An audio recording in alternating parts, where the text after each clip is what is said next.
Well, as I dey talk to you right now, President Bola Ahmed Tinubu and his wife Oluremi Tinubu dey for inside London, UK right now as they don't land gidigba for the state visit wey e be say dem dey go. Where e be say dem suppose meet Prince King Charles, forgive me, King Charles, and plenty scenario follow inside. However, that one no stop the fact say attacks still dey happen left, right, and center for inside Nigeria, and bomb blast happened yesterday, three places for inside the post office of Meduguri, the Meduguri Monday Market, and the University of Meduguri Teaching Hospital.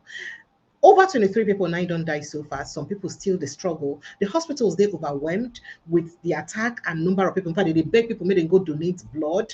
Oga Kashim Shetima, Vice President, go to Anambra State where he say he go Oga Soludo second year inauguration. Oga Presido day for inside UK. President don't tell service chiefs, oh yeah, back on a relocate, go Meduguri, go stay na there na be so supposed to be. People talk say now waiting a president supposed to. For other countries, why things like this they happen? They rush, even if they're in their abroad, they rush, come back to come face the matter with the ground. So people come to talk, say, it could do too much if President Bola Ahmed Tinubu just tell King Charles, excuse me, King, I beg, I won't take 1 day break or 2 days break because people die for my place. Can we adjust this our schedule a little bit? A day out of place for the sake of humanity, for the sake of what's happen for your country. All people say the schedule they don't already do them, they don't already map up program or another. But how about God forbid it to say so one of the entourage, God forbid, die. God forbid. So since it be not be one of them die, now other citizens where did they rule nine die? It they out of place for them to say no, make we push this event, make we adjust them a little bit. Well, all of this matter and more now we'll talk about. And person who will join me for Inside Studio to talk about and a person will be Sabi well, he be one-time presidential candidate, Oga Chris Mustafa Nwakobia, and I need join me for Inside the Studio. And you know, say a lot of people they always wonder that Mustafa already in between the name. Good evening, sir. Thank you so much for joining us. Good Welcome. evening. Good Welcome. evening. The pleasure is mine. God bless Nigeria.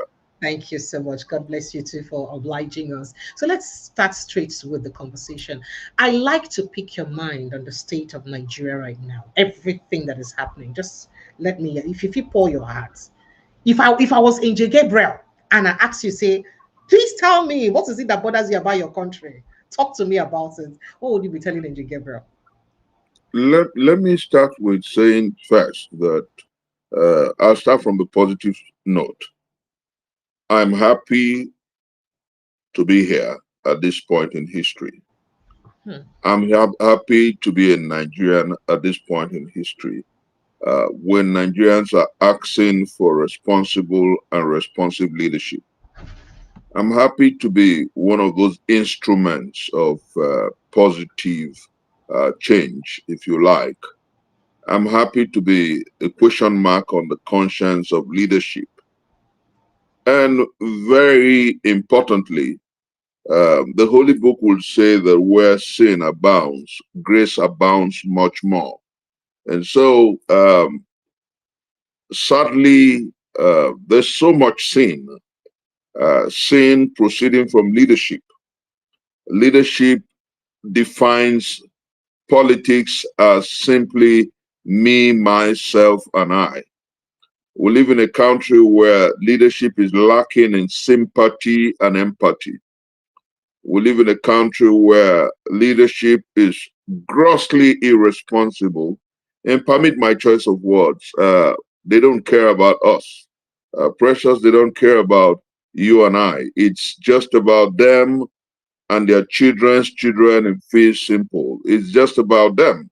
And that is a sad trajectory. That is a sad testament of our country. And the reason I said in my starting note that I'm happy to be here is because it gives us a challenge to nudge and push for responsible and responsive leadership.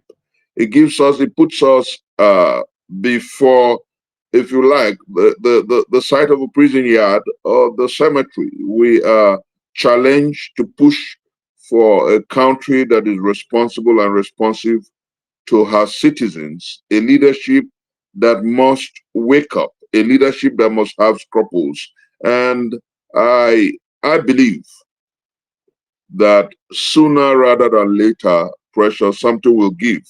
Because when a people largely begin to cry, like we're crying today, when the story is much more deeper than you think, where leadership is singing handel, whereas the masses of the people are in terrible poverty, pain, pangs, and angst, when disease and despondency holds rife, when hospitals, worse than Idiabo and Buhari referred to it in 1984, has become worse than consulting clinics, when for a lower lumbar pain, I had to go to the United States of America for 4 months because you don't want to be paralyzed. Because those who have tried to do it ended up on the wheelchair in perpetuity. So I think that what we have on our hands is a tale of extremes. On the one hand, the leadership profiteers and enjoys our collective patrimony. On the other hand, Nigerians are in terrible poverty. Life expectancy has become the worst. And if you Google Nigerian life expectancy, those in Afghanistan, Somalia, South Sudan, war-torn countries have better life expectancy. And leadership continues, albeit ad infinitum, to lie about successes. You hear them say that never have has states gotten more money than they have gotten now. And then you ask yourself, Precious, if you have so much money and you can buy little with it, is that a plus?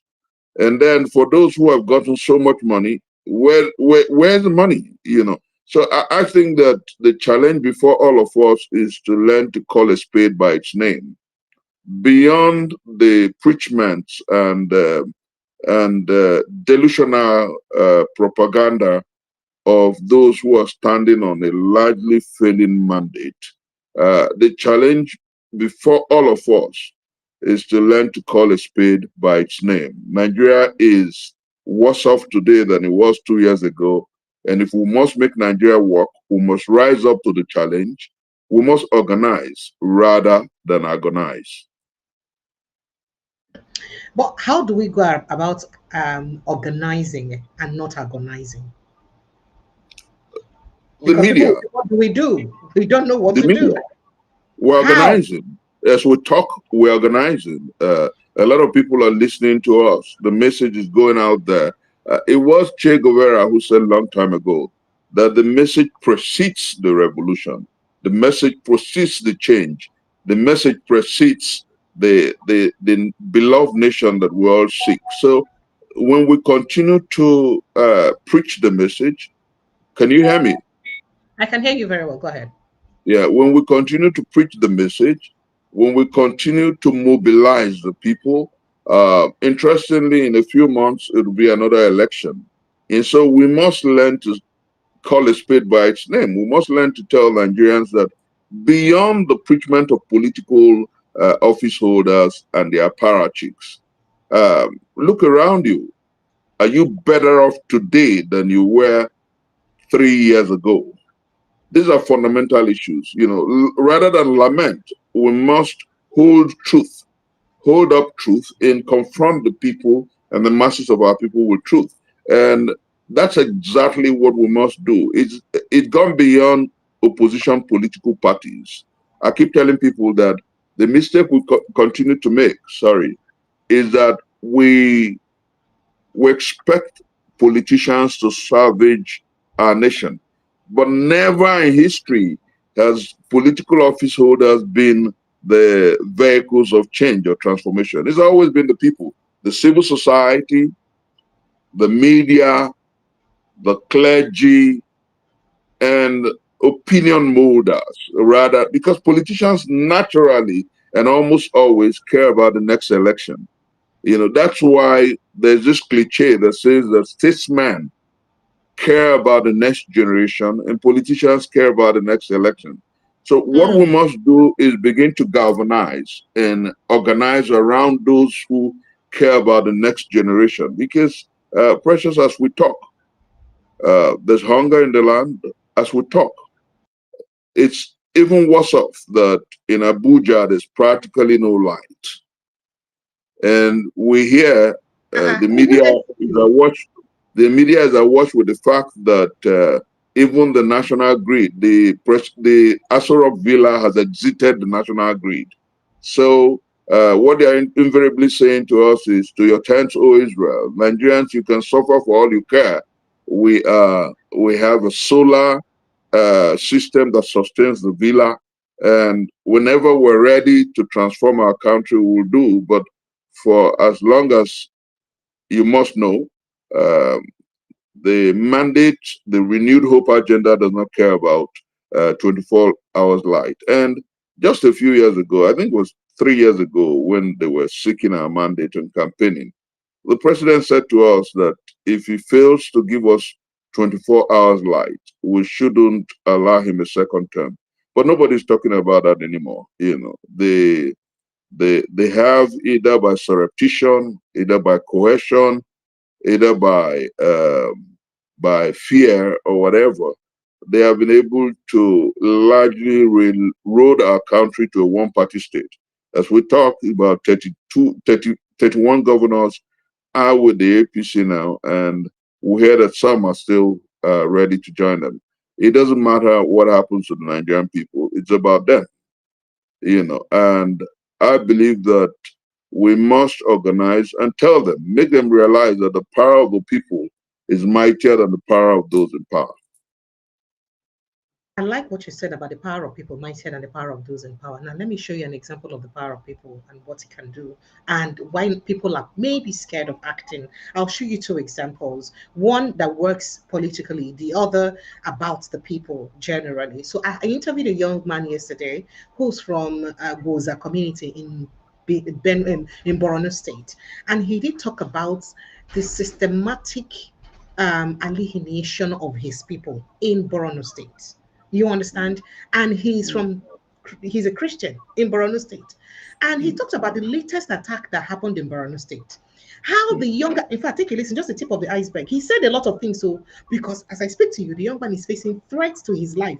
That how dare he even speak up for the people of his community?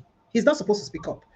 Some Muslim guys are sending him death threats that he should be where he's going to die. But just take a listen to a bit of what he had to say. Please, I need to be sure if you can hear him. Take a listen. I'm fine, but I'm not fine because the situation is getting out of hand now. I'm from Borno State. I'm from Goza, where massacre has been going on for a long time. That's where I'm from. I'm from Goza local government area. That massacre that happened in Goshe, it happened in our village. So I'm from that place. I'm a Christian. I'm a Christian. I was born a Christian, brought up as Christian. Jibrili, Agapalawa, Atagara, Amurva, many villages with big churches, they have destroyed everything, and the people are now living in refugee camp. In fact, I'm going to send you one of the documents when our people went to go and count the numbers of refugees in Cameroon. They came back with the figures: 120,000 people living in makeshift camp in Cameroon. Wow. And all of these people are from that one, Borono axis, now they're from Com. Yes. From that Goza axis, majority of them. Okay. The fight started as far back since 2002, but the full-blown war was declared in 2009. From that 2009, people must always lose their life. People must be killed. So the last major massacre that led to displacement of people from my community was in 2014, when thousands of people like lost their lives in the massacre at Agara, Aganjara, Agapala. So the concept was that they want to establish an Islamic caliphate by force. So if you don't subscribe to the ideology, you either be killed or you live. So that has been going on for years. Oh my, I'm so sorry. I'm so sorry. So you can't hear at all, sir. You can't hear at all. No, actually. Oh, my bad. I'm so sorry. If I had known ahead of time, I would have. So, but basically, he's explaining. Let me play it to the end. Maybe let me play it over the phone to the end so you'd see. Let me play it here. So he explained how a young man who's a TikToker who raised the alarm concerning these attacks and the fact that according to him or them, they believe that government systematically turns off network whenever there is an attack, so they can't reach out to people. Please just listen. I won't make you hear him for a man directly. Make you not be like saying I made a talk. Just hear. Is right in prison right now, not by terrorists, but by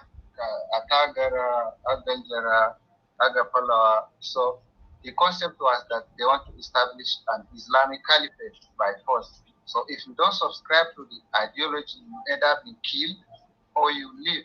So that has been going on for years.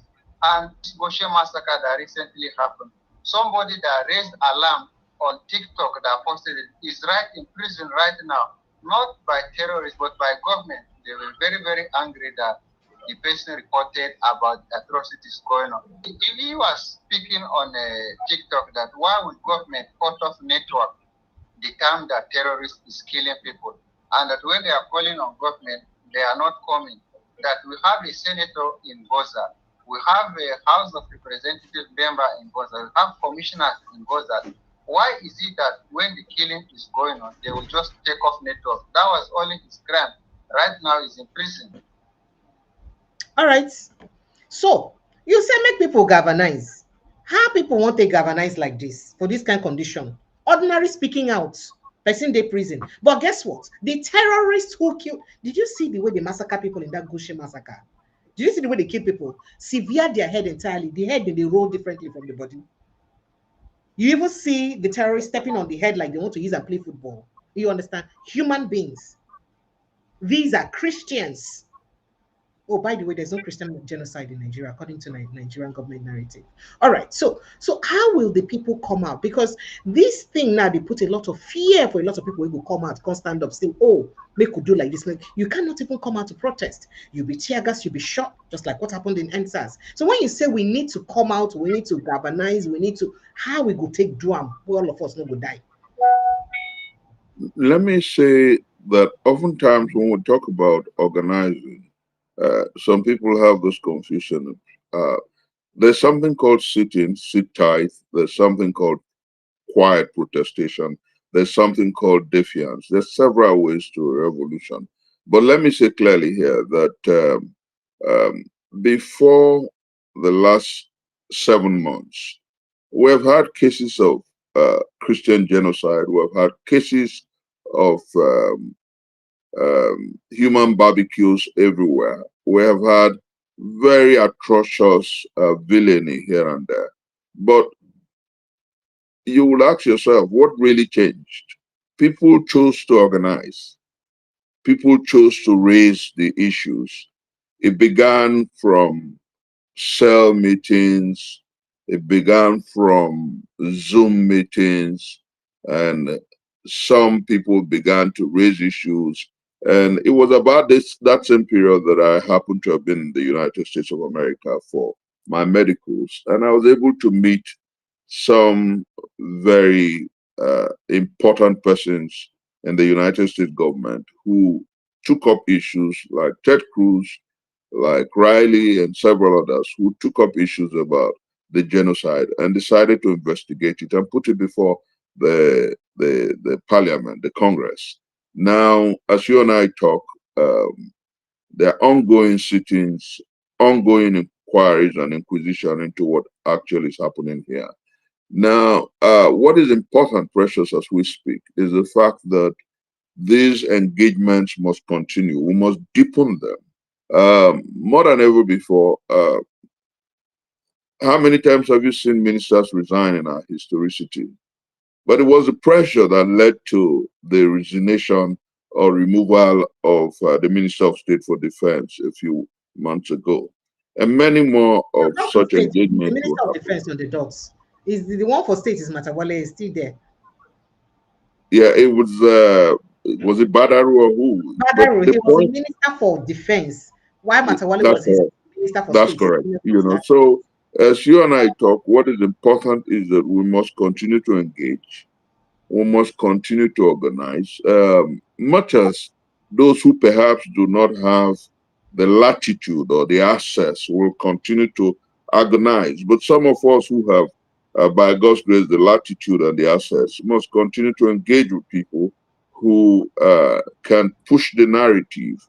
As you and I talk, I'm one of the patrons of the Save Nigeria Group USA, and we're doing a lot. Steve Odemugwe and several other Osemugwe and several other people are doing a lot. You know, I believe that as we progress, like I told you in my opening, this is a wonderful period in history where Nigerians must rise up and say to the political class that we are not interested in the crumbs from your table. We're interested in how we bake a cake that will provide or that will be sufficient for the masses of our people. Because what is necessary to make nations work is commitment, leadership, commitment to the common good.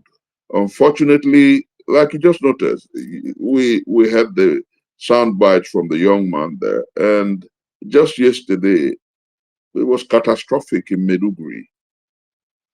A day after our president is a wall, permit my choice of words, is absent from the theater of conflict and crisis, and he's, as you and I talk, maybe this night he will be eating dinner with the King of the United Kingdom, the King of England, and King Charles will be hosting him. The United Kingdom is peaceful. Lives, limbs are not being decapitated. Human barbecues are not being thrown everywhere. And our president abandons his own people when he should be here showing love and concern, because the oath of office that he swore to was to protect lives and property and provide for the masses of our people. But unfortunately, like I said, we are in a very interesting period in history where those who are standing on the mandate, so many of them, he traveled with not less than 10 ministers ahead, you know. So many of them are in the United Kingdom. He traveled with the National Security Advisor, Precious, whereas Meduguri is on fire. He traveled with the Minister of Defense. He traveled with the two Ministers of Finance. You know, I don't know how the minders of this presidency think.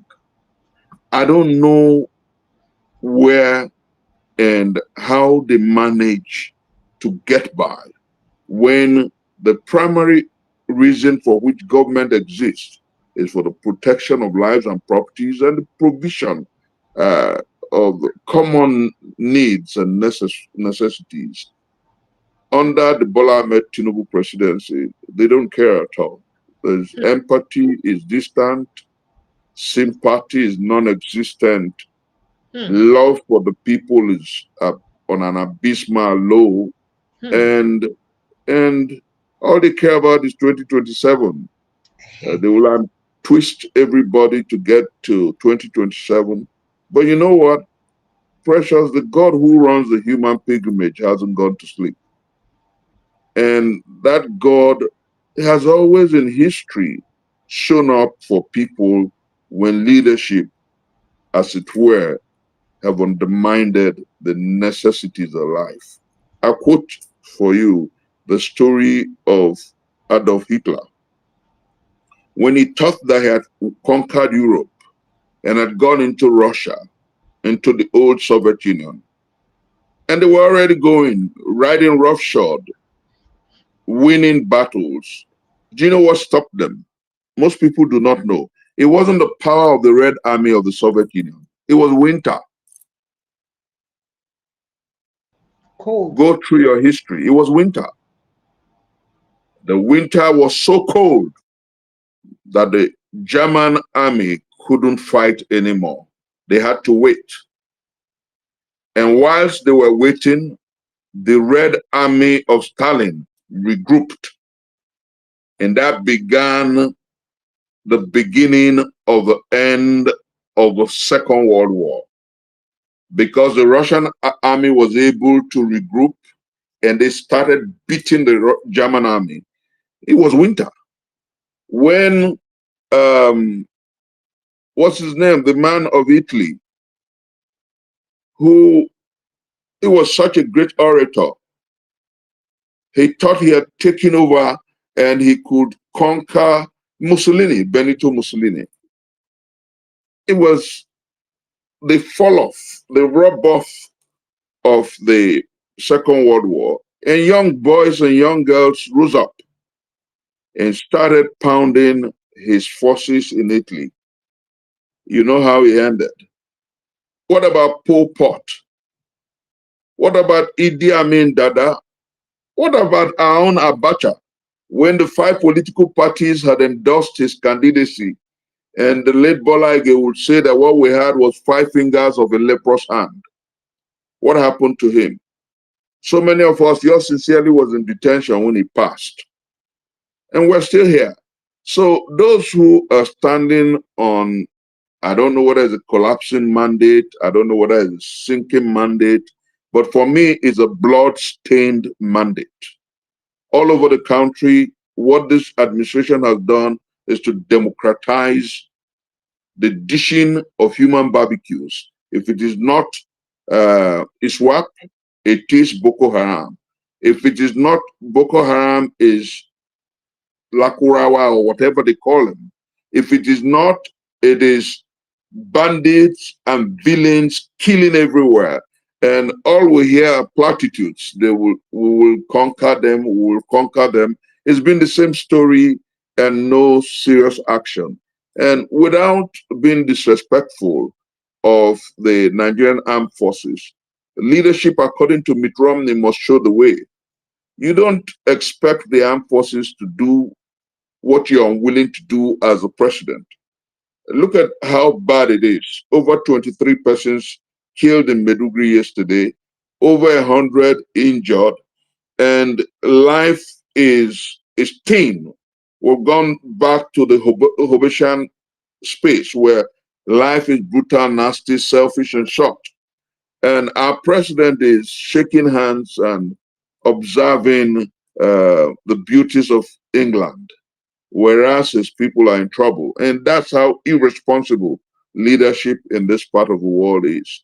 I have seen leaders cut short foreign trips to return home when 1 person, 2 persons, crisis at home erupts. Our own leaves home to a foreign land in the name of foreign visit, whereas his people are bleeding and lives are being mowed down. And that's how irresponsible leadership in this climate. So we must understand, and this is clearly what is important as we discuss, that in Nigeria we have the chasm, the line, the gulf is so strong. It's between the people and the political class. Precious, do you understand me? It is between the people, abandoned people, uncared for, in poverty, in penury, in disease and despondency, and a political class that is making so much money, no rich. They are rich on account of our collective patrimony. And so, if we understand that this gulf is deep enough, we must go back home to our villages, to our cities, to our hinterlands, and tell our people that only but ourselves can heal our nation, because the political class does not care about us. All right. They don't in any way. Hmm. I like the way you don't talk about and say they don't care about us, because they come to that level now. If they don't care about us, who will help us? However, what you talk about human barbecue, not be saying a lie. Because from the pictures we come out from all the attacks, both the bomb blast yesterday, human parts were charred, like it just scattered everywhere. So it just scatter in. So not be lie, you lie saying a human barbecue. It doesn't like human being meat where they scatter everywhere. And it is very, very sad. Pressures from Kwara. From Kwara. How many months ago we hear said then they write letter. Then they write letter, go to the people and tell them that they are coming. And they tax the people. If you don't want us to destroy or kill you, you pay certain tax. If you don't want us to destroy your farmland, you pay certain tax. Precious, that's how bad it is. All right, sir. That's how bad Yes, it is. it is this bad, and it's I don't know how to explain it, because it be like say we no get hope. Now, when we look at the possible hope, we'll be so forget. So for say, oh, we believe say election don't they come because another election will give us present us another opportunity to use express rating will feel. But unfortunately, it's looking like there may not be a formidable opposition in this election. Just on Saturday, ADC was to have, a meeting in Cross River State. I think that was in Bakassi local government area in Cross River State. Guess what? Thugs attack that place. In fact, the thug was busy shouting. And you know, go see the video, but make us still play. I'm go find way get to the sound. We don't want any other party here apart from APC. We don't want any other party here. It's only APC we want. We don't want anything. In Edo State, the doctor has said they don't want to see any billboard again. Now only APC. Now only APC what they want. And if you look at the way things have happened since, almost all the political parties we don't be attacked since 2023. Now only opposition. APC never they attacked during their any meeting where APC did do. It's always opposition. So it's as if there is a plan to ensure that there is no opposition. I'm coming to that. When you handle it, you now go to the political aspect of it. But let's even look at the fact that there is a deliberate use of fear, enforcement of fear on the people. Make people for no see, make people for no fit do anything. Make people for no even fit come out, say they want oppose this government for 2023. I think your network has been cut off. Can you hear me, sir? Okay, so the network has been cut off. Let me quickly play this while I try to get him back. That's the video. Okay, what is going on in our Bakassi? It's scattered everywhere. Huh? We don't need any party here apart from APC in Bakassi. We don't want anybody. Come on, scatter everywhere. Now I can. I lost you briefly. Go punish you now there. Now the grace for this local government. For Bakassi here. We don't want that. Scatter everywhere. Come on there. Come on. Everywhere must shut down. We don't want any party here. That APC. This party. Go and call now chocolate chamber to call our this thing. We don't want APC anywhere. Shut down. Call them and tell them. Scatter everywhere. Come on, scatter everywhere. This Bakassi, when we dey shot, you see you. Come on, lie down. Come on. Come. The crate, stop. The crate is in that place. The crate. You know, fire on there. Oh, see, Papa. We'll scatter all over there. That's the crate. I don't say this Bakassi. We don't want anybody anywhere. Every scatter, knock everything. Come on, push this thing down. Push that down. Come on, scatter everywhere. Away!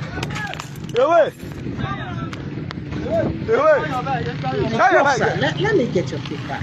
Now, when there is this kind of fear, tell me how people for that local government will figure that again, say they won't even come vote for any other party apart from APC, or even get any gathering to talk, say they go vote against. But we're in democracy. And our president said he's the most democratic person, say in like democracy, say in the Democrat, he fights for democracy. So look at what is happening under his watch. And we haven't seen him condemn any of these attacks on the opposition. Peter Obi has been attacked. Chibika Amici has been attacked. Former Attorney General was attacked. Kaduna State was attacked. We have not seen the president condemn that. No. Maybe let's assume saying that overzealous members they conduct this attack when no tell them. We never see and talk, say, oh, it may be these actions by some criminal elements. We condemn it just for the sake of condemning it. He has never done it. But rather, we have seen his opponents rather attack the opposition members and keep looking for a way to undermine them. Let me take your thoughts, sir. No, I'm not surprised, Precious. I sincerely haven't been expecting so much from them. The truth is that, like you noted, you did hear me? I did hear you very well, sir. Go ahead. Like you noted, when in Lagos State, GRV, Rose Bible, wanted to join the ADC, you remember, say they attacked, they first of all refused them access, and then they attacked his supporters. Absolutely. And they used the same venue he wanted to use, and then nothing happened to them. Yeah, in Kaduna State, they did the same thing. Absolutely. In Rivers State recently, when Rotimi Amechi wanted to go join the ADC, they did the same thing. And now the shooting was crazy. In Cross River State, the same thing. Now, let me tell you what simply is happening. They know that they cannot win free and fair. They want to overawe and threaten the opposition. Have you forgotten that in the amendment of the Electoral Act, the National Assembly disagreed largely? The House of Representatives came out with an act that was in tandem with the position of the civil society and every other person. But because they know that if there is premium time transmission of election results, they will lose the next election. What did they do? They went to the Senate. Akpabio's Senate is largely rogue. And this is my word, and I'm not taking it back. The Senate is largely rogue. And what they did, rogue, R-O-G-U-E. That's what we have. Yes. And they don't care about you and I. They don't care about democracy. All they want is to return to power by hook or by crook. And then one thing, like I said, these people are increasingly making imperative is the arm of the universe at work, because nobody conquers the people, no matter how strong they think they are, ultimately something will give. And that's where we're headed, in their so-called control of the political space. They are still unable to protect Nigeria and defend the citizens. They are still unable to give us power. They are still unable to revamp electricity. They're still unable to fix our schools. They're still unable to fix Medicare. They haven't been able to do anything. And then let me shock you, Precious. Most times when we assess this government, we refuse to be concrete about facts and figures. They told us that the Lagos-Calabar highway was going to be a 6-laner both ways. Precious, what have you seen? Have you even seen a 2-laner both ways? All you have is, I'm listening. I mean, what tell you say, my Igbo brothers go say, oh, kwa him no ne check. It's terrible. They lie about everything. This is the government that has made falsehood an act of state. I have waited patiently to see the 3rd and the 4th and the 5th lane. I haven't seen. And I don't know for how long they think they can continue to lie and deceive the people. But you know what?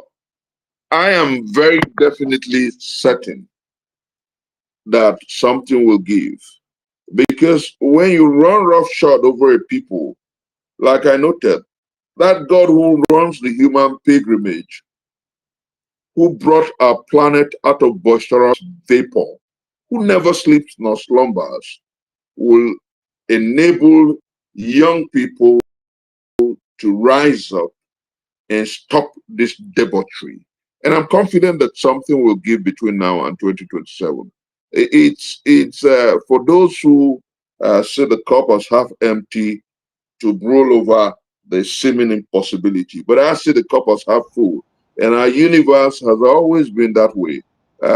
Nations have come off the bend because a few people dared to believe that they could do it. And, like, was it Elizabeth Mead who said that the biggest truism is the fact that a small band of people have always won victories, ditto the transformation of systems, nations, and societies. And I believe that between now and 2027, our young people, the masses of our people, because some people think that it's going to come through the ADC, through the opposition. No. Redemption will come from the streets, the people. We're going to have almost like what we had in 2023, but this time Nigerians will be ready to protect their votes. We're going to have a ballot-based people's redemption and revolution in this country. But that's it. That you see again. That's why like that sounds very optimistic. A lot of people go to talk say, but not through a political. Are you saying the cup is half empty? I don't even know there is a cup. I don't know if there is a cup at all. That's the problem. I think they've thrown away. They shattered the cup. I don't think there's anything. There's a cup existing. So that's where the problem lies. Recently, it's almost been a problem about allowing the existence of political parties. You've seen how the PDP has been destroyed. That was a former political party. It's been destroyed. Atiku Abubakar did make a statement recently. Let me play that to you. It's more like a revelation, but let's quickly take a listen to him.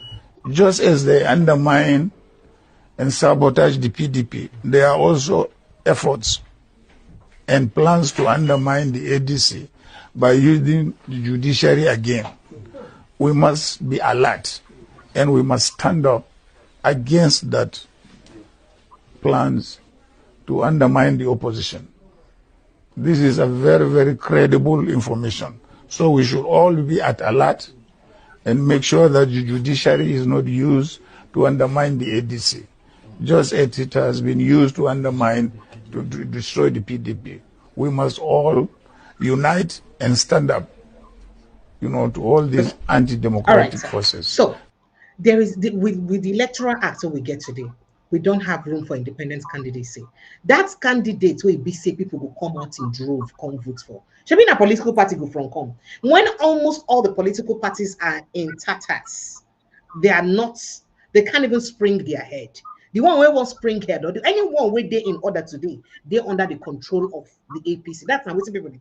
Say any opposition party where they in order today, look and where APC now they fund them one corner silently. I'm not saying that the president they fund them because that's the accusation. But anyone that the president, it's in trouble. We have a political party, Precious. Let me inform you, so you don't lose faith. Okay. We have a political party that is not funded by the APC. Okay, what party? And that cannot be controlled by the APC, and it's called the DLA, Democratic Leadership Alliance. It's the only party that came through the process of registration. The other one, the NDC, was through court order, and I am one of the leaders of that political party.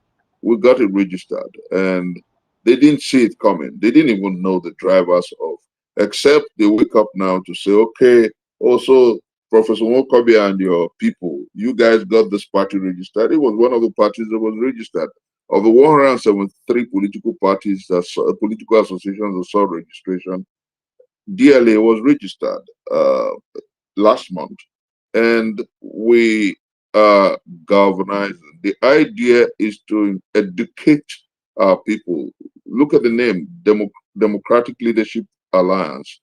It's about leadership training. We started first as a leadership institute, and the problem with Nigeria is the failure of leadership, and we're trying to fill that vacuum. Some people have asked me whether we went ahead to do that because we wanted Peter Obi to use the party. And I said, no, he didn't even know where in that we're registering a political party. The point is that the masses of our people are asking for something new, something different. And like I said, beyond organizing, we must begin to organize. And across this country, people are reaching out, and even those who are close to Peter Obi have been talking to us, and we're still working on ensuring that the APC is consolidated. They've gone around, they're going through the nooks and crannies of Nigeria. They're consolidating, and we're let me remind you, Precious, don't lose faith. Don't lose faith. Let me remind you, at some point in our history, not too long ago, the PDP had as much as 28, 29 governors. It didn't save them. It's like you remember that Shakespeare Macbeth, where what is happening today, it's full of sound and fury. It signifies nothing. In the last election, 21 state governors couldn't deliver their presidential candidate. Are you aware? 21 state governors. Lagos State Governor couldn't deliver Tinubu. But not with the kind of election we are conducting now. No, what? No, just don't lose faith. How about the Electoral Act? The fact that we have even subtly legitimized criminality in our Electoral Act, the fact that we're now saying that, look, if you contest election with me and you use fake results, I cannot say that you're not qualified because fake results is not an in thing. It's a household thing now in Nigeria. So, If you listen, Precious, mhm. if you listen, you'll find out that in this seeming confusion is strength. In 2023, we didn't have this level of contradiction.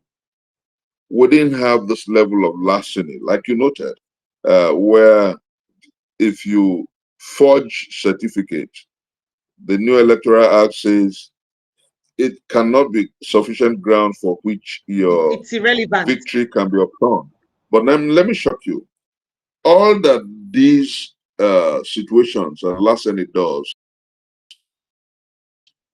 deepen the anger in the land.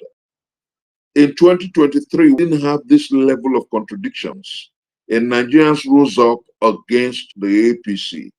Today, the larceny is monumental. Today, the larceny is monstrous. Are you following me? So the anger is indeed going to be stronger. Can you connect with me? That is exactly why I'm saying to you, don't lose faith and don't lose hope. The masses of our people will challenge these people, and ultimately, can you hear me? Yes, I can hear you, sir. I can hear you, sir. Hello, Yeah, sir. the masses of our people will challenge these people, and then you find out that the power of the people is stronger than the power of those in power. Because you see, when you think that you have conquered the people, the anger in the land is stronger than it was in 2023. We asked for premium time, real-time transmission of results. The Senate said no.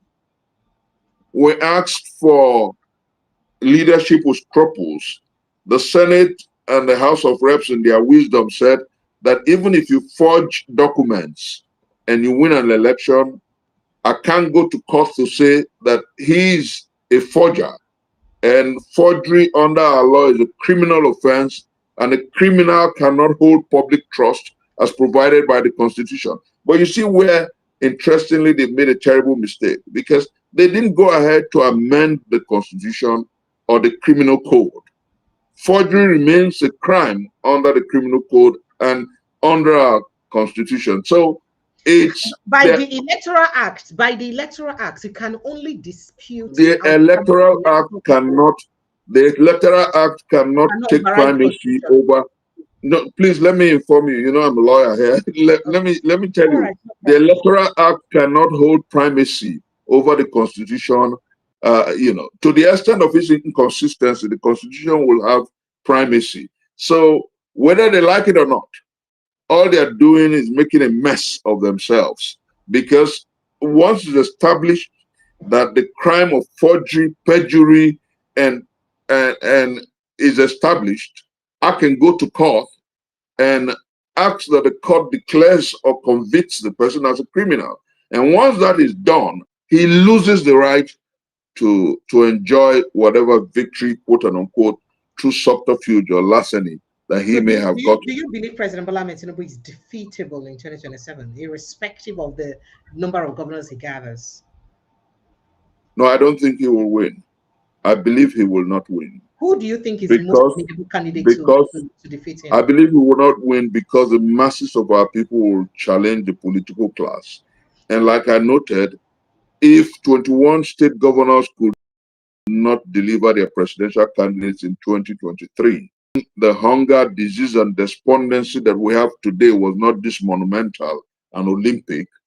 It means that if we mobilize our people effectively, they will rise up to say no to this political class. And in 2027, we will use our thumb, the ballot-based revolution, and sack this pretentious, hypocritical, and self-serving political class.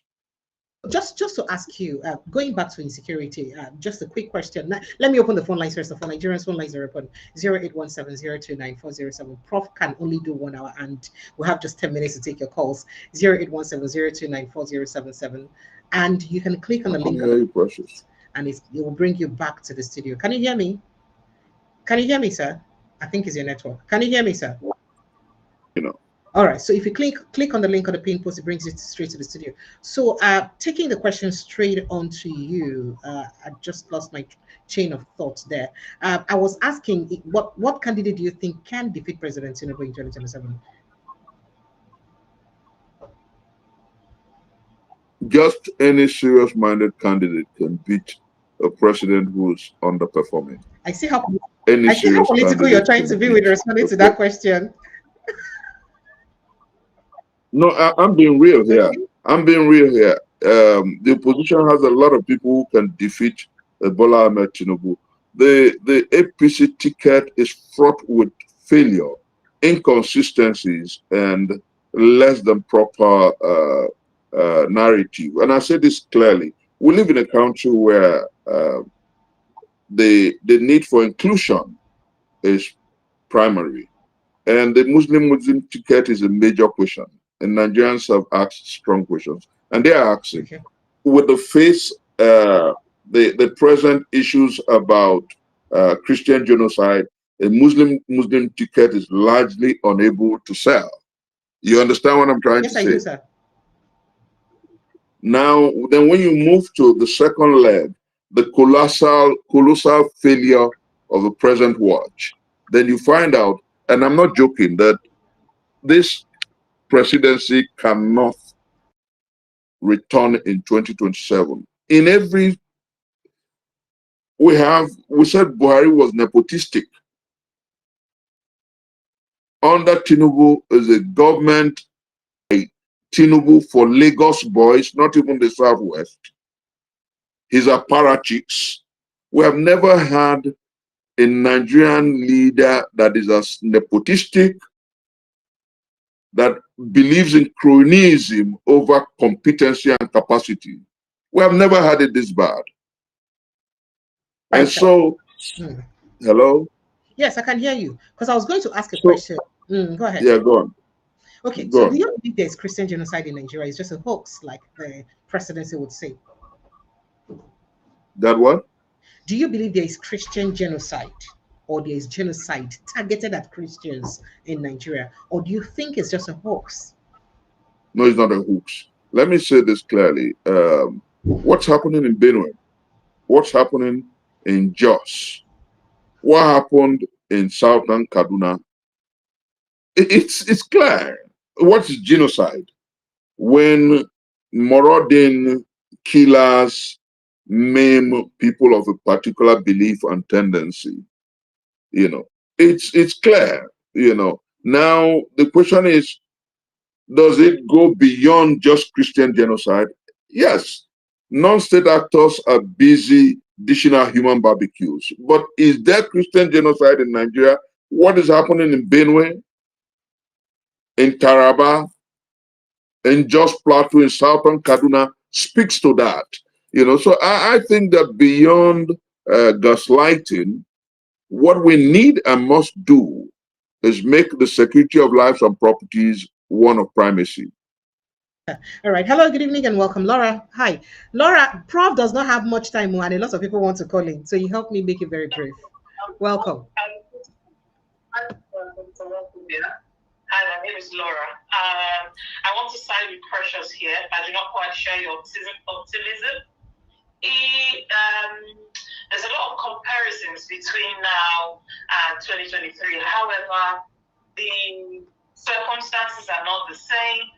The conditions, the environment is not the same. We're dealing with an individual who understands that he's a monumental failure, but he's not just a narcissist. On that spectrum of personality type, in terms of dangerous, the three horrible personalities, he's not just a narcissist. He's probably a psychopath or a sociopath. Yeah. And the only thing that two things make me really sad when I think of Nigeria. And one of the key ones, and I've been saying it since. Oh, Laura, see this thing where you want to talk, network no one make you talk and complete. Laura, are you there? Because we're losing you. Hey, her village people no one make you talk and complete. You hear those big grammar where she speaks, sir? Hello. Hello. Yeah, they hear you. Oh dear, unfortunately her network. Okay, so she was trying to say something about President Tinubu, and she said quite some things I cannot repeat. If you didn't hear it, it's unfortunate because me, I cannot say it. But But that let me see. okay, go ahead. Is she back? While I tried to get her back, I wanted to get someone else on the line. Someone else. Okay, she's back. Laura. Hello, Laura. So we lost you. You may have to repeat some of the things. Let me go close to my router. Okay. So it is the case. What I was trying to say is, I'm disappointed. I know that Tinubu is stifling opposition. It is something I expected. It is in line with his character. This is the kind of president that should be easily defeated. You know why? Because he's been in charge 24 years in Lagos. So there is no political pattern. There is nothing new to the devil. It is the same tricks, the same methods, everything. So it should not be difficult to defeat. But what I really want to point out here is the fact that we should know that a sociopath, a narcissist, their biggest trigger is shame. They have dealt with narcissists, so I understand them. Shame, and they require confrontation. The only thing that has shamed Bola Ahmed Tinubu since coming to power is being exposed on the international scene. He doesn't care if 1 billion Nigerians are killed. So my question to Professor Nwakobia, why is the opposition not dealing with Tinubu on the international scene? By this time, we know this write-ups Tinubu was producing in Jonathan's time on the Times of London, on the Financial Times. I expected the opposition to be, they don't even have to come under the name of this party, just form some sort of democratic pressure group. Look at the work, for example, that Stephen Osenwigia is doing in the US. I expect them to be doing press briefings, press reports in the New York Post, in the New York Times. Decimated. There's too many materials. You don't even have to lie. For example, tell me why the opposition has not organized that as Tinubu's state visit is going on tomorrow, that somewhere on the wall of Windsor Castle, the way they did to Trump, that we are not pinning his cocaine case bold on the wall the way they did for Trump and the Epstein files when he came to visit the prince. I'm a Trump supporter, funny enough. But what as the opposition? You will create a deadening piece of article to coincide with his visit tomorrow on 2-3 major papers, on the Times, on this and that. And I'm talking of 27-year-olds are doing that for their business. Can I respond now? You mean Okay. I have zero confidence in this opposition because they are not tactical. All right, I'm sorry. They are political hit pieces to make this current visit to the United Kingdom a mess. All right, thank you, Laura. Nothing. Thank you, Laura. Let him quickly respond. People are dying left, right, and center. The opposition, free own goal. The opposition, no keeper in the post. Yet the opposition cannot score goals. I have no faith in them. Thank you.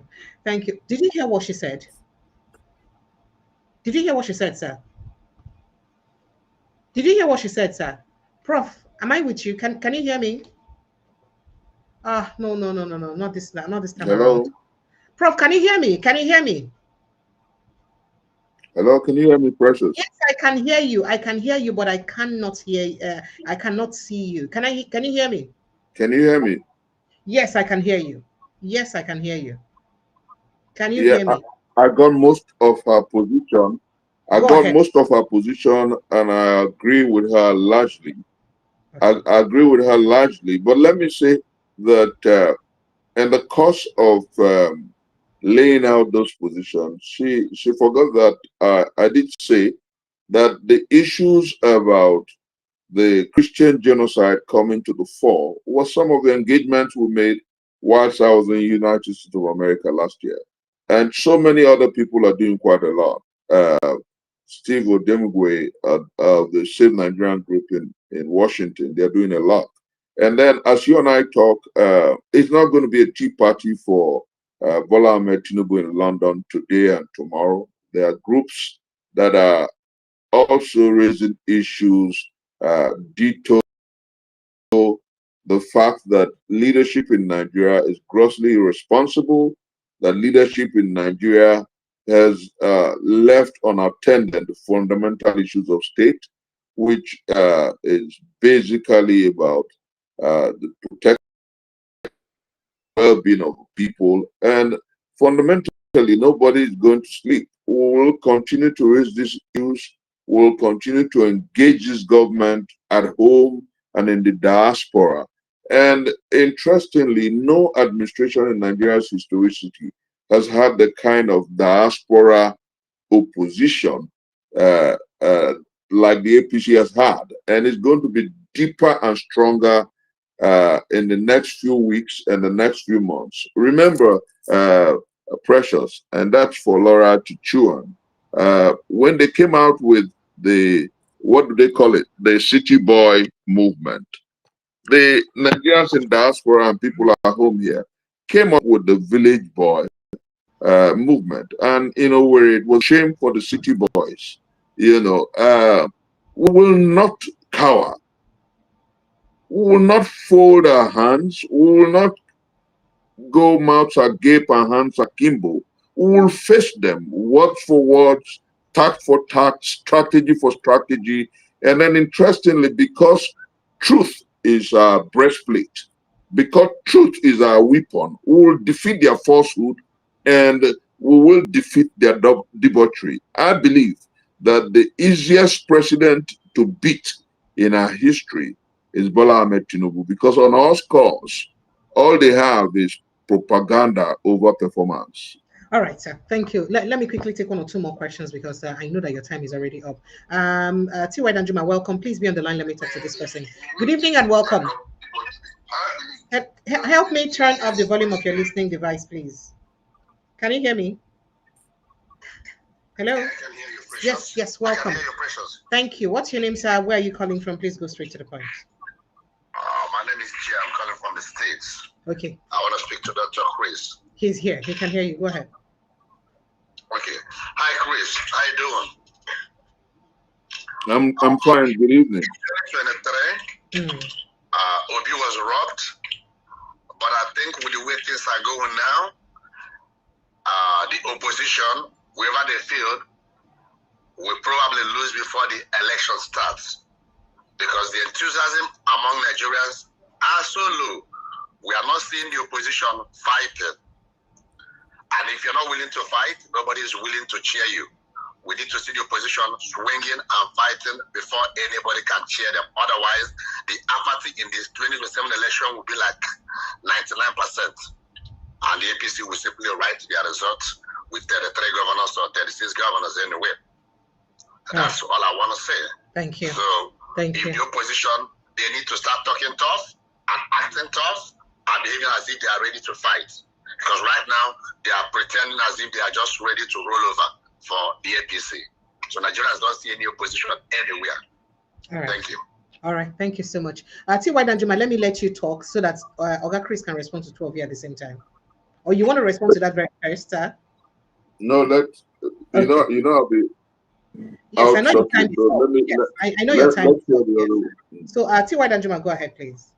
Greetings, Prof. I've been following you since many years ago, local television, your appearances, and I want to thank you for being here. Now, my question really is, I am very, very worried with the way the ruling party at the center, has carried on intimidating, haranguing opposition, using all kinds of machinations to ensure that opposition is totally decimated.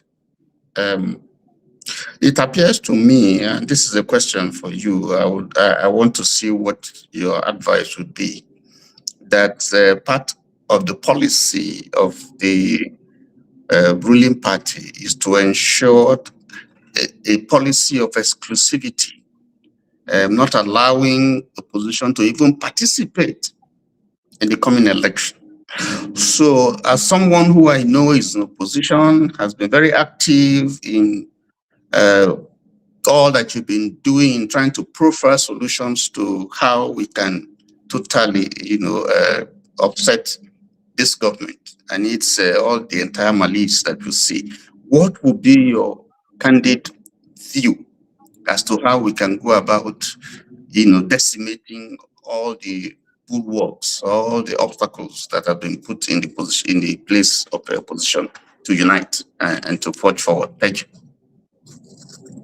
Interestingly, Precious, Sir? my two brothers have come with the narrative that we must collectively as a people, conscious and anxious of a need to redeem our country, repudiate. And I'm saying this deeply, nobody, no opposition can salvage our country. None of them. Why? It's got to be the people. It's got to be the people. Remember what happened in 2023. Peter Obi came in through Labour Party. There was largely a no factor. But the people rose up. It was the power of the people. And interestingly, what Tinubu and his team and minders are doing is to make the people's opposition, permit my choice of words, make the masses of the people more resolute. The ADC, Atiku Abubakar, Rotimi Amechi, El-Rufai and co. Cannot salvage our country. They won't salvage our country. They're as exposed as the president. The point is that the people must be angry enough to organize and become the valid opposition. The same way we did it in 2023, but this time stronger because the failure of the present watch is Olympic. This time stronger because if you turn left, you see a government that is failing increasingly, progressively absent. Nigerians are being killed and murdered, and the man doesn't think it matters. He's in the United Kingdom, shaking hands and dancing. It doesn't matter to them. So our people must realize that politicians will be politicians, and the people must organize and walk the redemptive cause of, whether we like it or not, galvanizing around a candidate that preaches a message that resonates. And I am careful about, like I told you when you asked, who can beat Tinubu in 2027? And I said simply, anybody who preaches a message that resonates with the people and galvanizes the people. I'm saying this deeply and carefully because whether we like it or not, this government has failed woefully. It is the fear of the people that has caused the seeming cross-carpeting, the seeming one-party state that we now apparently are facing, because the political class knows that they have failed. And seeing what happened in 2023, to them it's apparent that the people, if they allow the people, if they allow real-time transmission of election results, if they allow the people to mobilize and galvanize, if they allow the people to vote, that it will be difficult for them to return. And particularly coming to the issue about how can we not only organize, but ensure that we defeat this presidency in 2027. Let me say here that what we must do is to preach the message that a new Nigeria is possible. What we must do is to preach based on a manifesto that resonates with the people. It's not this IMF, World Bank policies that today they will tell us, oh, it's working. Tomorrow they tell us, oh, it's not working again. We're going to rejig it. These people do not have a manifesto in leadership. And we must go out to the streets and tell the people that no matter how much, 10 years, 20 years of a Tinubu presidency will fail because they're not clear-headed. And now, for me, and Precious, this is important, and I hope my brothers understand where I'm coming from. For me, I think that the opposition that can redeem this country must come from the streets, from the people. How, sir? How will it come from the streets? You can't be asking that now. You saw it. The street movement of 2022, how will they, you saw sir, it. No, Precious, you saw it. Do you know what they said? No, what was? Okay, let's. How will they touch Precious, the open-minded. Precious, in 2023. Precious, the open-minded. Just listen. Just listen. Okay. 2-3 years ago, they said we were 2-3 persons sitting in a room, Precious. It happened. It happened. Do we forget because they now have 31 governors? When they had 21 governors, they still couldn't deliver their presidential candidates. My home state of Delta, the governor of Delta State lost his ward. Tinubu lost Lagos State. The people can defeat them. All that is necessary is to galvanize. All that is necessary is to preach the message and do that day and night like evangelicals. Go from street to street, house to house, do what we did in 2027, albeit stronger and better. With more passion, we must be clear-headed. Can you hear me? Can you hear me? On network. Okay. We can hear you. We can hear you. Go ahead. Somebody was trying to ask a question, which I think you've already responded to. Sorry, I was trying to get his question since I may not take as many calls as possible. So he's saying that is the 2026 Electoral Act superior to the Constitution of Nigeria? Perhaps. No, it's not. Citing the example of, but you know, say then go tell you say everything where the election tribunal will use go be everything where you go use prosecute for the tribunal must be things we do for inside the Electoral Act. That means there may be no need for you to refer to the Constitution, and that's a problem. You see, that's why people are worried. No, but the Constitution is superior to the Electoral Act. You know that, but remember when they will not come back now and tell us another thing, and the matter will change. You know how things happen in courts. Sorry, sir. No, that's why, Precious, as we talk, because I think it is important for us to know that the opposition and in this context, the civil society and the masses of our people, not necessarily the political class, are already engaging lawyers. We're seeking interpretation. The same court that you people in Abuja have built over 40-something mansions for them. And did you see the luxurious mansions? Is it the people who have those mansions that will come out now and say that they want to go against the people? It's not possible now. You see, that's why people are scared. Going back to what Laura said, I think it's time the opposition or the streets galvanized. Since it's not opposition we're doing now, what stops us from building that momentum from now? What can we do? How can we engineer the momentum amongst us? You can share to people here so that those who would contribute financially or otherwise can begin to set their actions in motion to do so. Because if we just talk, say we go do election are less than 10 months to come. In fact, less than 9 months now, election, because it's in January. And we're not prepared. What time do we prepare for that? These people have all the millions. Have you seen the number of cars they're using to campaign? We don't have ambulance in Nigeria, but you see the cars that they use campaign. 20-25 cha-cha cars. That is the buses. In their hundreds. Over how many thousands of those cars that could pass? If those cars were sent to each of the local government areas of Nigeria, they would get ambulances. Precious, can I ask a simple question? Go ahead, sir. Were you this angry last year?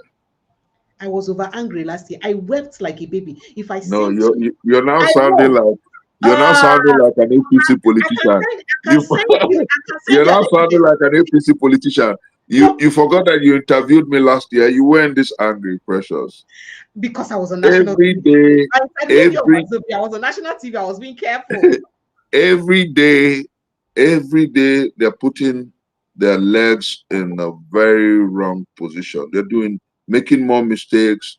They're taking the people for granted. And then when the streets, we're not using those things that doing, we're not using it against them. We're not pushing those things that doing to the grassroots to tell people that I'm not gonna see the Olodo then when I get to see what they put there or see what they do. We're not doing it. Are you aware that when he went to Turkey and he was falling up and down. The ambassador that he took to Turkey was rejected because petitions came from the Nigerian people.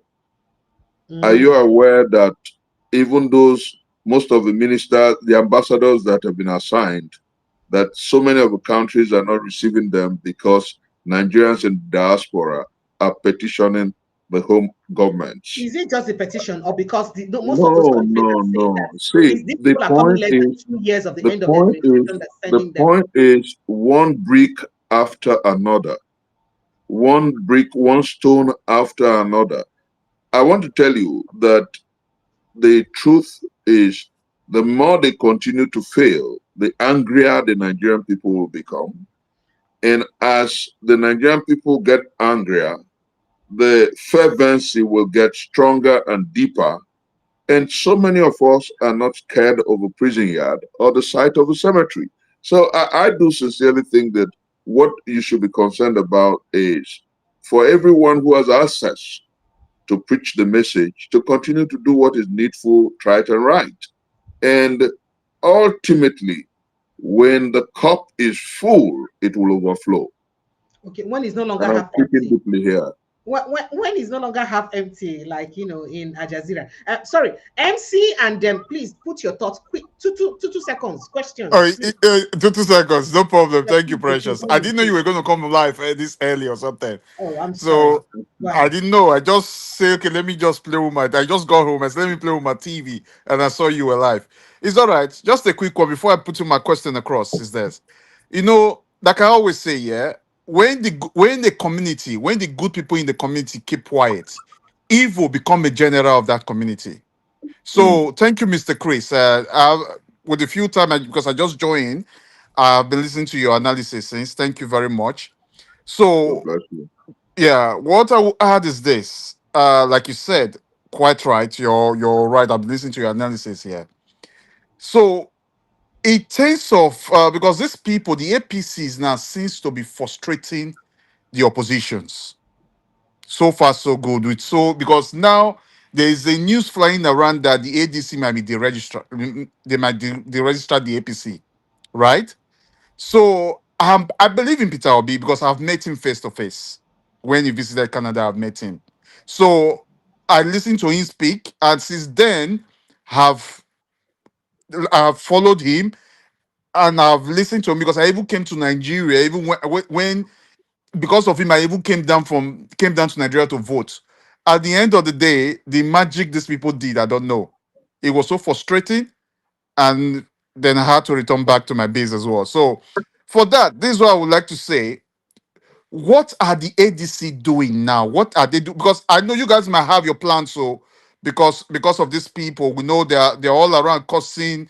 They are all causing nuisance all around the places and all that. They are terror to themselves as well. Let me just put it that way.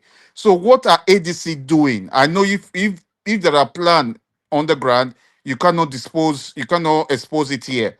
So is ADC doing something? Are they cooking something that will make the Nigerian people, the 140 million people, 140 million Nigerians that these people has pushed into poverty? Are the ADC doing something to make sure these people come out and vote for the next general election so that these people can queue behind the ADC? What are they doing? If you can just give us a little bit of, if you can just enlighten us or elaborate on it a bit, please. Thank you. Okay, so Let can me you go ahead say, and ask your question, Ernest, very no, quickly so he can I think respond he to has you. asked the question, the Precious. No, it's the next person, Ernest. I Okay. have both questions and contribution. Hurry up, oh, all of them join them together for Okay. you. My question is, if P2B contest ADC ticket and lose, what option is available for him? Because of the new electoral act, you can't belong to two political parties, and by then he can't defect. Okay. And so yeah. Then my contribution again is about I think the problem is not the opposition. The problem is the Nigerian people. Nigerians are docile. For example, when P2B went to Edo State and he had what happened there? He went to a school of nursing, right? What did the students do after that event? They're supposed to go to the government house and protest. The same thing when P2B went to IDP camp in Benue State and the governor asked him not to stop coming to Benue. What did those IDP camp, what did they do? Nothing. Then what do you want the opposition people to do? So the problem is Nigerian people. If the opposition is Nigeria, not an individual. No individual can be an opposition in a society where the citizens are not active. So yeah, if you can answer that my question, what will P2B do after the primary if he loses ADC ticket? Let me Let's first, hear it. Yes, sir. Precious. Let me start with first of all saying clearly that the way out of the matter, the way out of this trouble, is not necessarily a political party. I've said this repeatedly. Yes, you said this before. It is a narrative. It is a narrative that people throw up that defeats us. You know, when people begin to look for redemption in the name of a political party, what we did, like the first, my brother here noted, was that we took over Labour Party. The Labour Party wasn't strong, but we took over, the people took over the party. And it was a monstrous showing in 2023. We made our mistakes by when P2B said, "Oh, I believe in the courts. The court will, I'll go to the courts." You know, that mistake didn't work so well for us. But eventually, clearly, he has come up with a much stronger message, and is saying that our redemption lies in our ability to defend and protect our votes. Now, I want to say that clearly, if you're in the diaspora, if you're at home, begin to inform, begin to witness, like the evangelicals, begin to preach the message to your brothers, to your aunties, to your sisters, that no matter how well or how organized, quote unquote, the APC is, they have failed, and that the hunger, the disease, and despondency in the town can be stopped when we elect a leader that is responsible and responsive to the people. We must take the message to the people like our lives depend on it, because it does. Now, when we're able to mobilize and galvanize the people, let us try as much as possible to remove from the narrative, because the APC enjoys this narrative about, oh, the opposition is docile, the opposition is not doing anything. Political opposition all over the world is not as strong as a people's movement. Never has been. And so what we need is to mobilize the people, talk to the people. You know, I saw someone who said, yes, I'm not in the ADC as a political party.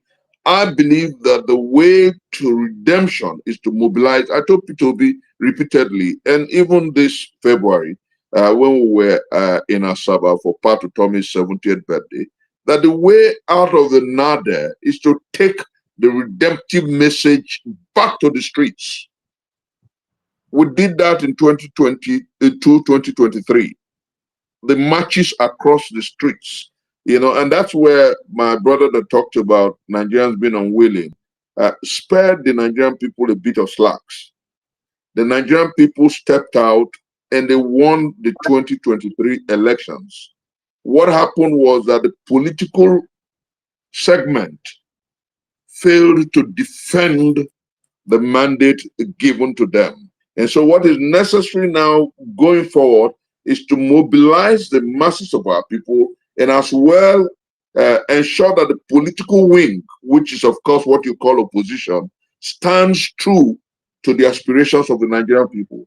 If after the declaration of the 2023 elections, the Nigerian people have stepped out, P2B had said, go ahead and fight for the redemption of your mandate, perhaps it would have been different. And so what he's saying today is that if they fail to ensure that our votes count, we will count the bodies of those who stole the people's mandate. And that's what is necessary. I think that the time has come for us to understand that our life depends on what leadership does all over the world.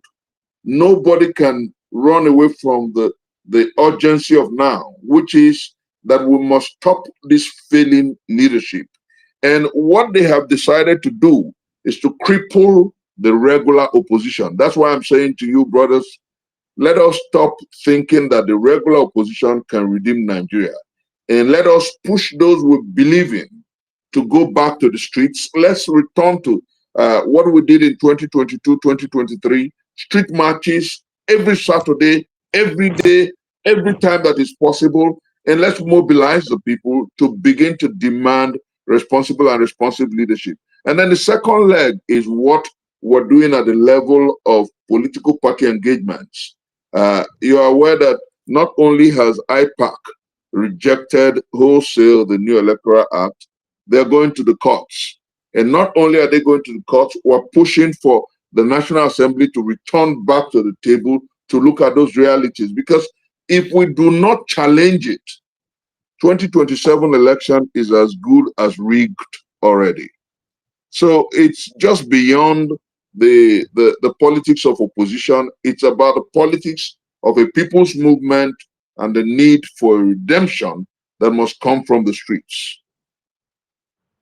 Thank you so much. And I do hope that answers all our questions so that we can release Prof. Thank you so much, Prof. Sincere apologies for keeping you. I can see that you're tired of me. So sorry. So sorry. So sorry. Forgive me. Thank you, Precious, MC. It's been very hectic over the past few weeks. Sorry. You know, because when you live in a country where leadership is wicked, and I'm using my words strongly, leadership is inhuman, leadership is unconscionable, leadership is self-centered, soulless, and where debauchery and deceit has become an act of state. You must work night and day to debunk their falsehood, to torpedo their deceit, and to tell Nigerians that the time has come for us to be clear-headed. We must not allow them to continue to gaslight us. Like I said, that is why I have consistently said over the past 3 weeks that the question about opposition, because they're doing it deliberately. Precious, every time you hear them, they'll tell you the opposition is disorganized. The opposition is not ready. The opposition is a political party of how many persons? We're talking about over 95 million registered voters, Precious. Let's talk about those people. Let's tell them that they can change the narrative. Let's tell them that they can take back their country for good. Let's tell them that even this their stolen or messed up electoral act, that on election day, if we come out to vote and stay there and insist that nobody is canceling any figures, to use the regular street cliche, we die here, that our destiny is tied to what we do at the polls. I tell you, Precious, we'll have a new nation on our hands. It's not necessarily what those in Abada or those who call themselves big names do. It's about the people. All over the world, redemption has come from the streets. Thank and the you. time for us to bet our what are the redemption. plans? How do we start galvanizing these people? I would really love to know. We're doing that already. Okay. We're doing that already in so many ways. Is there any information we need to know here so that we all can join in? Because a lot of people on this platform would like to know. Is there something they need to know so they can all join in? The movements, their daily engagements, maybe what I'll begin to do is put them together, pass them across to you. You can scroll them on your... The time has come for every Nigerian who truly cares about our country must see him or herself as a credible opposition. I tell people, everywhere you are, you're the opposition. Let's begin to think like that. And then move to the next level, preach the message of change, and tell them that the lies that they tell will not stand. And together, come 2027, we will redeem our country, because the power of the people truly is mightier than the power of those in power.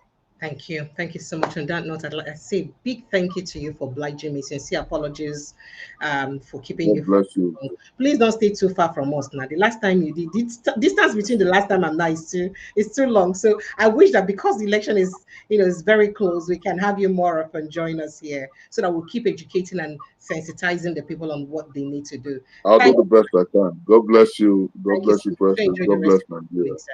Thank you. God bless you too. Thank you. All right, Nigerians, that's the size of our package for this conversation. However, I never give an update yet. So no, don't rush, don't rush. Don't just leave me like that. I'll be back shortly to bring you all the updates of all the tourism we don't have for Nigeria today.